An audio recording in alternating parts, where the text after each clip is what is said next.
Australia వాళ్ళది ego అట్టయితే ఏ range లో బౌలింగ్ చేస్తారు అనేది మిచెల్ స్టార్క్ ఈ రోజు బౌలింగ్ చేసి చూపించిండు. బంగ్లాదేశ్ తో జరిగిన ఈ టెస్ట్ సెకండ్ టెస్ట్ లో ఫస్ట్ ఇన్నింగ్స్ లో చాలా అద్భుతంగా బౌలింగ్ చేసిండు. అసలు బంగ్లాదేశ్ వాళ్ళు టెస్ట్ మ్యాచ్ ఆడిరా లేదంటే మన గల్లీలో ఆడే పోరగాళ్ళు గల్లీ క్రికెట్ ఆడిరా అన్నట్టు కనిపించింది. మిచెల్ స్టార్క్ అయితే ఫుల్ గా డామినేట్ చేసి బౌలింగ్ చేసిండు. 36 సంవత్సరాల్లో బౌలింగ్ చేసాడు. ఒక యంగ్ స్టార్ లాగా బౌలింగ్ చేసిండు నాకైతే. ఎందుకంటే మిచెల్ స్టార్క్ అయితే వాళ్ళందరినీ డామినేట్ చేసి బౌలింగ్ చేసిండు. స్టార్టింగ్ లో 24 బాల్స్ కంటే 4 ఓవర్లో లాస్ట్ 2 బాల్స్ తీసేసిన 22 బాల్స్ కి 5 వికెట్లు తీసుకొని 4 రన్స్ ఇచ్చిండు. మిచెల్ స్టార్క్ ఇంత భయంకరమైన బౌలింగ్ చూసిన తర్వాత నాకైతే తెలుగులో ఒక డైలాగ్ ఉంటుంది. ఆ డైలాగ్ చెప్పాలనిపిస్తుంది.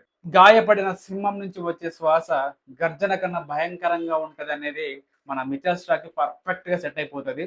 సో అంత బాగా బౌలింగ్ చేసిండు మిచెల్ స్టార్క్. చాలా అద్భుతంగా బౌలింగ్ చేసిండు. టోటల్ గా 60 బాల్స్ వేస్తే అందులో 52 బాల్స్ డాట్ బాల్స్ వేసిండు. 6 మెడిన్ ఓవర్లు వేసిండు. 60 బాల్స్ వేస్తే కేవలం 12 రన్స్ మాత్రమే ఇచ్చిండు. ఇది కదా సార్ మనం కోరుకుంది మిచెల్ స్టార్క్ నుంచి. మిచెల్ స్టార్క్ బౌలింగ్ మీకు ఎలా అనిపించిందో కింద కామెంట్ చేయండి.